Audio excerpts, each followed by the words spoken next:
Hello students, स्वागत है आपका हमारे यूट्यूब चैनल जेन्युइन नॉलेज में। आज हम आपके लिए लेके आए हैं इस्लाम से संबंधित कुछ महत्वपूर्ण प्रश्न जो आपके SSC, railway, banking, UP police, Bihar police या जो भी पुलिस वाले एग्ज़ाम होते हैं उन सब में के लिए महत्वपूर्ण हैं। ये इस्लाम से संबंधित कुछ प्रश्न पूछ लिए जाते हैं, तो आप एक ही वीडियो देख लीजिए। इसमें हम बात करेंगे 100 इस्लाम से संबंधित महत्वपूर्ण प्रश्न। ओके, तो आपको ज़रूर देखना है लास्ट तक। और आप अगर चैनल पर पहली बार आए हैं तो प्लीज़ चैनल को सब्सक्राइब कर लें और वीडियो को लाइक करें। आइए तो शुरू करते हैं।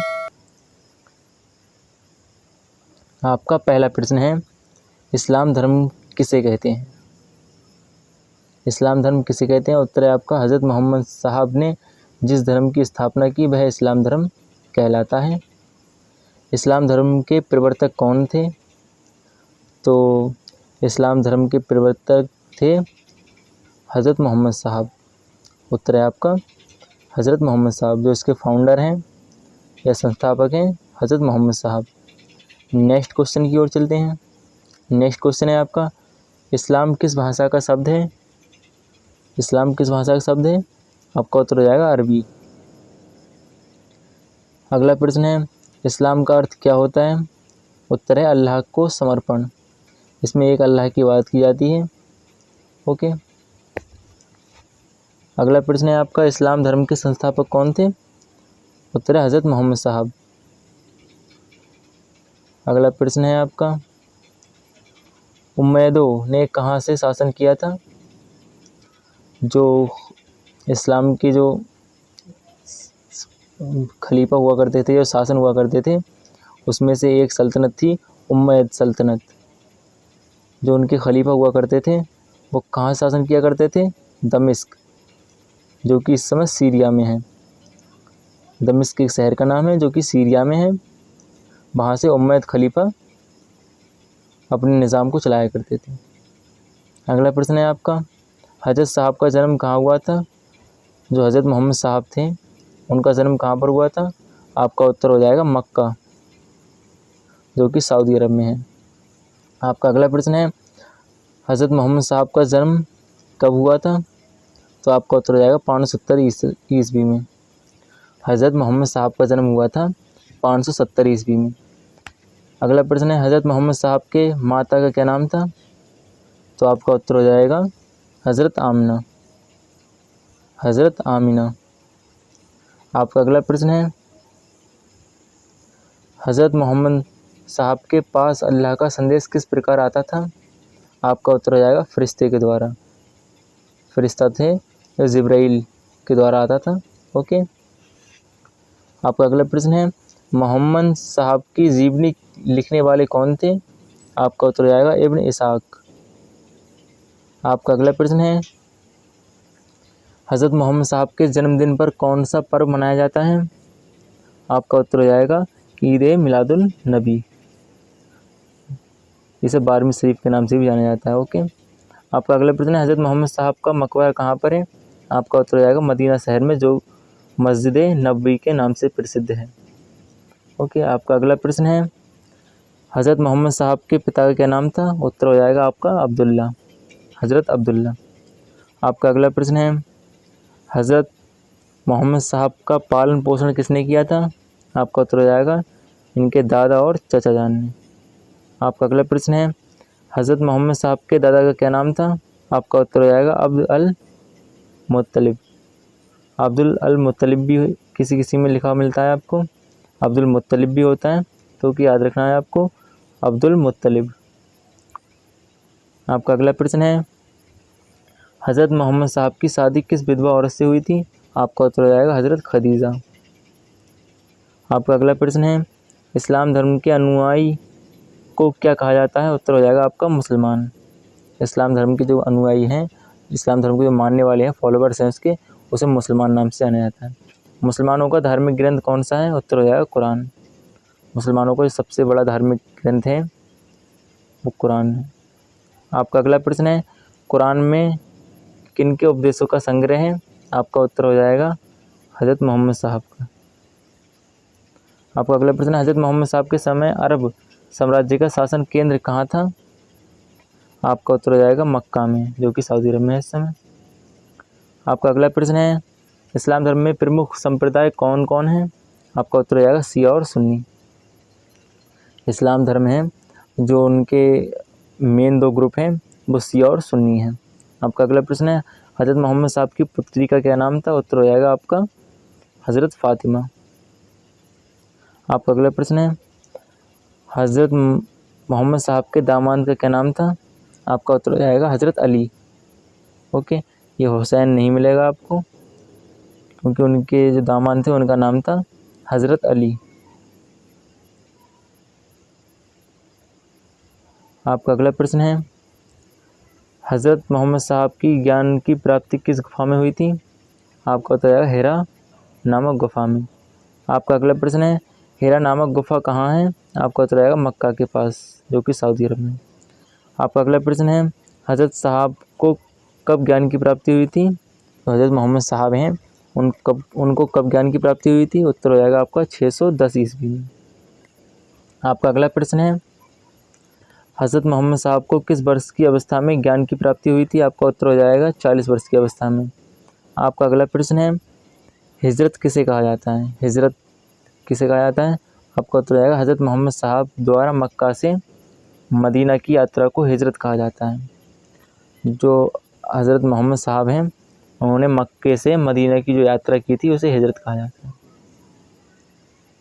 आपका अगला प्रश्न है, हज़रत मोहम्मद साहब ने मक्का से मदीना की यात्रा कब किए थे?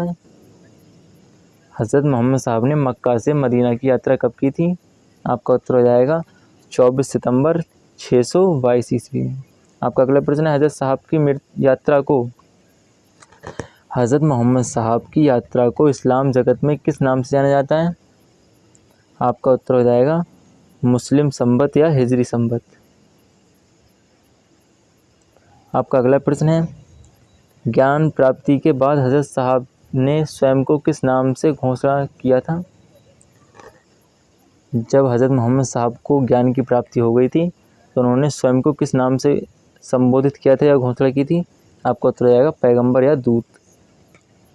आपका अगला प्रश्न है, हज़रत मोहम्मद साहब की मृत्यु कब हुई थी? आपका उत्तर हो जाएगा 8 जून 632 को। आपका अगला प्रश्न है, हज़रत मोहम्मद साहब को कहाँ दफनाया गया था? जो हज़रत मोहम्मद साहब हैं उनकी कब्र कहाँ पर है या उनकी जो मज़ार है वो कहाँ पर है? उत्तर हो जाएगा आपका मदीना में। ओके, जो हज़रत मोहम्मद साहब हैं उन्होंने जो अपने उपदेश दिए उनका जो संग्रह है वो कहलाता है हदीस, और जो अल्लाह ने अपने पुस्तक उतारी उसे कुरान कहा जाता है। आपका अगला प्रश्न है, इस्लाम धर्म में कितने खलीफा हुए थे? आपका उत्तर आएगा 4। पहले जो थे हज़रत अबू बकर, दूसरे हज़रत उमर, तीसरे हज़रत उस्मान, चौथे हज़रत अली। ओके, इस्लाम धर्म में ये 4 खलीफा हुए थे जो सही रास्ते पर चले थे। उसके बाद में और खलीफा तो हुए लेकिन वो उन्हें इतनी अहमियत नहीं दी जाती। आपका अगला प्रश्न है, मोहम्मद साहब की पुत्री या एवं दामाद का नाम क्या था? आपका उत्तर हो जाएगा, पुत्री का नाम था फ़ातिमा और दामाद का नाम था हज़रत अली। आपका अगला प्रश्न है, हज़रत इमाम हसन एवं हज़रत इमाम हुसैन कौन थे? आपका उत्तर हो जाएगा मोहम्मद साहब के नवासे। जो हज़रत मोहम्मद साहब हैं उनके नवासे थे, हज़रत हसन और हज़रत हुसैन। आपका अगला प्रश्न है, इस्लाम धर्म का अर्थ क्या है? आपका उत्तर हो जाएगा अल्लाह का समर्पण। आपका अगला प्रश्न है, इस्लाम का सर्वाधिक पवित्र ग्रंथ का क्या नाम है? आपका उत्तर हो जाएगा कुरान। आपका अगला प्रश्न है, हज़रत साहब की मृत्यु के बाद इस्लाम किन 2 पंथों में बढ़ गया? आपका उत्तर हो जाएगा सुन्नी और शिया। ये कुछ रिपीट हो गए हैं क्वेश्चन। आपका अगला प्रश्न है, हज़रत अली की हत्या कब हुई थी? जो हज़रत अली हैं उनकी हत्या कब हुई थी? आपका उत्तर हो जाएगा 661 में। आपका अगला प्रश्न है, हज़रत अली के बेटे हुसैन की हत्या कब हुई और कहाँ कर दी गई थी? आपका उत्तर हो जाएगा 680 ईस्वी में करबला में, जो कि ईरान में है। जो हज़रत अली हैं और बेटे जो उनके हज़रत अली हैं उनके बेटे हैं हुसैन, उन जो शहीद हो गए थे करबला में, वो 680 में हुए थे करबला में, ईरान में। आपका अगला प्रश्न है, आपने देखा भी होगा जो मुस्लिम समाज के लोग जो मनाते हैं मुहर्रम, वो इन्हीं की याद में मनाया जाता है, हज़रत हुसैन की, क्योंकि इन्हें करबला में शहीद कर दिया गया था, जो कि इस समय इराक़ में है, करबला, ईरान में नहीं। आपका अगला प्रश्न है, हज़रत पैगंबर साहब के उत्तराधिकारी क्या कहलाए? आपका उत्तर हो जाएगा खलीफा। जो हज़रत मोहम्मद साहब हैं उनके जो उत्तराधिकारी थे वो कहलाए खलीफा। हिजरी संवत में वर्ष कितने दिन का होता है? आपका उत्तर हो जाएगा 354। जो हिजरी संवत है मुसलमानों का वो कितने वर्ष का होता है? 354 का। और जो अपना अंग्रेजी चलता है वो 365 का होता है। आपका अगला प्रश्न है, हज़रत मोहम्मद साहब की जीवनी किसने लिखी थी? आपका उत्तर हो जाएगा इब्न इसाक। आपका अगला प्रश्न है, मुसलमानों का पवित्र पर्व कौन सा है? उत्तर हो जाएगा ईद मिलाद नबी। आपका प्रश्न है, हज़रत मोहम्मद साहब का जन्म और कब और कहाँ हुआ था? आपका उत्तर हो जाएगा 571 ईस्वी में अरब के मक्का नामक शहर में। ओके, किसी किसी में ये 577 भी होता है, तो आपको याद रखना है। यदि आपका क्वेश्चन आता है कि विकल्प में हज़रत मोहम्मद साहब का जन्म कब और कहाँ हुआ था और आपको 570 मिल जाए कहीं पर, कहीं 571 मिल जाए, पहली बात तो 570 और 71 आती नहीं है, इनमें सिर्फ एक ही आएगा, या तो 570 होगा या 571 होगा। ओके, तो जो भी आपको मिल जाए इनमें से एक, आप उसमें टिक कर सकते हैं। आपका अगला प्रश्न है, हज़रत मोहम्मद साहब का बचपन का क्या नाम था? जो हज़रत मोहम्मद साहब हैं उनके बचपन का क्या नाम था? आपका उत्तर हो जाएगा मोहम्मद बिन अब्दुल्ला। मोहम्मद उनका नाम है और बिन का मतलब होता है बेटा, और अब्दुल्ला यानी कि उनके वालिद का नाम था। मुस्लिम लोग बोलते हैं वालिद, यानी कि अपने डैडी को बोलते हैं वालिद। ओके, तो उनके वालिद का नाम था अब्दुल्ला। आपका अगला प्रश्न है, हज़रत मोहम्मद साहब का माता, जो हज़रत मोहम्मद साहब हैं उनकी माता और पिता का क्या नाम था? आपका उत्तर हो जाएगा, माता का नाम था हज़रत आमिना और पिता का नाम था हज़रत अब्दुल्ला। अगर आपने अभी तक वीडियो को लाइक नहीं किया तो प्लीज़ वीडियो को लाइक ज़रूर कर लें और चैनल को सब्सक्राइब कर दें। हम आपके लिए इस चैनल के माध्यम से जीके, जीएस, जनरल अवेयरनेस और धर्मों से रिलेटेड कुछ क्वेश्चन लेके आते हैं, ताकि जो आपकी नॉलेज को और बढ़ाया जा सके। इसमें से भी आपके लिए कुछ क्वेश्चन आ सकते हैं एग्ज़ाम में, इसलिए आप इसकी भी तैयारी कर लें। ओके, और यही 100 क्वेश्चन हैं जो आपको इसमें से पूरा इस्लाम का जानने को मिल जाएगा आपको, इस्लाम में क्या क्या होता है, कौन कौन है, ताकि आप कोई भी अगर प्रश्न आता है एग्ज़ाम में तो आप ताकि उसे ठीक तरीके से टिक कर सकें।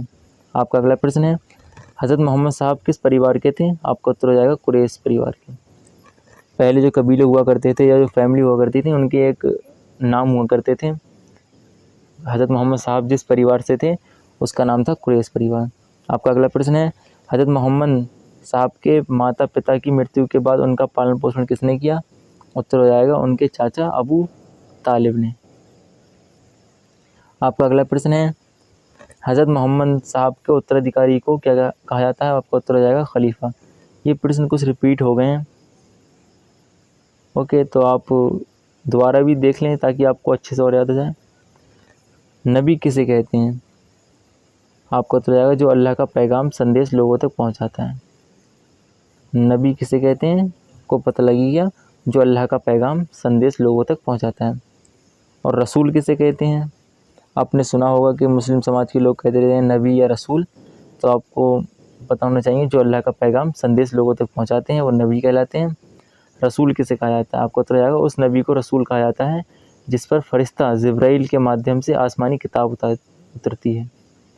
यानी कि यदि कोई अल्लाह का पैगाम या संदेश दे रहा है तो वो नबी कहलाएगा, और जो कोई नबी या रसूल तब कहलाता है जब फरिश्ता जिब्राइल के माध्यम से कोई आसमानी किताब आती है। ओके, तब उसे रसूल कहा जाता है। जब कोई अपनी किताब दे के जाता है, अपने कोई रूल्स बना दे के जाता है ऊपर वाले के, अल्लाह के, तब उसे रसूल कहा जाता है। आपका अगला प्रश्न है, हज़रत मोहम्मद साहब की मृत्यु किस कारण से और कहाँ हुई थी? आपको उत्तर हो जाएगा बुखार आने से मदीने में हुई थी। जो हज़रत मोहम्मद साहब हैं इस्लाम के फाउंडर, उनकी जो मृत्यु हुई थी, कुछ लोग उसे वफ़ात बोलते हैं, वफ़ात हुई थी या विसाल, हाँ विसाल कहते हैं, विसाल हुआ था। किस कारण से और कहाँ हुआ था? आपको उत्तर हो जाएगा बुखार के आने से मदीना में, जो कि मक्का उसमें है, सऊदी अरब में है। आपका अगला प्रश्न है, इस्लाम धर्म के कितने प्रमुख सिद्धांत हैं और वह कौन से हैं? आपका उत्तर हो जाएगा इस्लाम एक ही ईश्वर को मानता है। इस्लाम धर्म की एक ख़ास बात है कि इसमें आपको ये याद रखना है कि इस्लाम एक ईश्वरवाद है, वो एक ही ईश्वर को मानते हैं। ओके, और नमाज़ पढ़ी जाती है, इनमें रोज़े रखे जाते हैं और दान देना, मक्के की तीर्थ यात्रा। ओके, ये इस्लाम के प्रमुख कार्य हैं, यही कार्य करने वाले लोग मुसलमान कहलाते हैं, प्रमुख सिद्धांत हैं। आपका अगला प्रश्न है, तुर्की के किस शासक ने 1924 ईस्वी में खलीफा का पद समाप्त कर दिया था? तो तुर्की है जो इस समय, उसे पहले ओटोमन एम्पायर यानी सल्तनत उस्मानिया के नाम से जाना जाता था, उसे 1922 में उसे ख़त्म कर दिया गया, खिलाफत को गिरा दिया गया था, मतलब सल्तनत को तोड़ के ख़त्म कर दिया गया था। और उसके बाद में 1924 में उसे खलीफा का जो पद होता था उसे भी समाप्त कर दिया गया था। और ये करने वाले कौन थे? मुस्तफ़ा कमाल पाशा। मुस्तफ़ा कमाल पाशा अतातुर्क भी आ जाता है कहीं लिख के। ओके, याद रखना है आपको, तुर्की के शासक ने 1924 ईस्वी में खलीफा का पद समाप्त कर दिया था। कौन थे वो? मुस्तफ़ा कमाल पाशा ने किया था। आपका अगला प्रश्न है, भारत में सर्वप्रथम इस्लाम का आगमन किस के ज़रिए हुआ था? उत्तर हो जाएगा अरबों के। भारत में सर्वप्रथम इस्लाम का आगमन अरबों के द्वारा हुआ था। आपका अगला प्रश्न है, अरबों ने सिंध विजय कब किया था? आपको उत्तर हो जाएगा 712 ईस्वी में। ये 712 ईस्वी में मेरा जहाँ तक ध्यान है तो मोहम्मद बिन कासिम वो पहले शख्स थे, बादशाह थे, जिन्होंने भारत के सिंध प्रांत पर आक्रमण किया था। 712 ईस्वी में सिंध प्रांत को जीत लिया था। आपका अगला प्रश्न है, विश्व का दूसरा सबसे बड़ा धर्म कौन सा है? इस्लाम धर्म। ये भी आपको याद रखना है कि सबसे पहले नंबर पे आता है ईसाई धर्म, दूसरे नंबर पे इस्लाम धर्म और तीसरे नंबर पे आता है हिंदू धर्म। आपका अगला प्रश्न है, इस्लाम धर्म के लोग जहाँ पर पूजा करते हैं उस स्थान को क्या कहा जाता है? आपको तो रहेगा मस्जिद। यहाँ पूजा का मतलब है इबादत या कहते हैं नमाज। हाँ, नमाज़ पढ़ते हैं जो इस्लाम धर्म के लोग जहाँ पर नमाज़ पढ़ते हैं उस स्थान को क्या कहा जाता है? आपको तो रहेगा मस्जिद। आपका अगला प्रश्न है, बद्र की लड़ाई कब और किसके बीच हुई थी? आपको उत्तर हो जाएगा 13 मार्च 624 ईस्वी में मुस्लिम और मक्का के कुरैश कबीले के बीच हुई थी। यानी कि जो मोहम्मद साहब के कुरैश फैमिली थी, परिवार था, तो वो मुसलमान नहीं हुए थे, कुछ हो भी गए थे, कुछ नहीं हुए थे। तो जो कुरैश कबीले थे उसके बीच और जो मुसलमान हो गए थे, मुसलमानों और कुरैश परिवार के बीच हुई थी। ओके, आपको याद रखना, कुरैश कबीले के, मुस्लिम और मक्का के कुरैश कबीले के बीच। अगला प्रश्न है आपका, बद्र की लड़ाई कहाँ हुई थी? आपको बताया सऊदी अरब के हिजाज क्षेत्र में। यह इस्लाम धर्म की पहली लड़ाई थी। मुस्लिम सेना का नेतृत्व पैगंबर हज़रत मोहम्मद साहब ने किया था और उनकी जीत हुई थी। आपका अगला प्रश्न है, हज़रत मोहम्मद साहब की मृत्यु के समय उनकी आयु कितनी थी? आपका उत्तर हो जाएगा 62 वर्ष। आपका अगला प्रश्न है, इस्लाम किस भाषा का शब्द है? उत्तर है आपका अरबी। आपका अगला प्रश्न है, इस्लाम का अर्थ क्या है? अल्लाह को समर्पण। इस्लाम धर्म की स्थापना किसने की थी? हज़रत मोहम्मद साहब। ये रिपीट क्वेश्चन है। हज़रत मोहम्मद साहब का जन्म स्थान कहाँ है? आपको तो जाएगा मक्का, सऊदी अरब में। हज़रत मोहम्मद साहब का जन्म हुआ था 570 ईसा। प्रश्न है, जो अल्लाह का पैगाम लोगों तक पहुँचाते हैं उसे क्या कहते हैं? आपका प्रश्न है, जो अल्लाह का पैगाम लोगों तक पहुँचाते हैं उसे क्या कहते हैं? आपका उत्तर जाएगा नबी या रसूल। Okay, thanks for watching. Please subscribe करें हमारे चैनल को और मिलते हैं नेक्स्ट वीडियो में।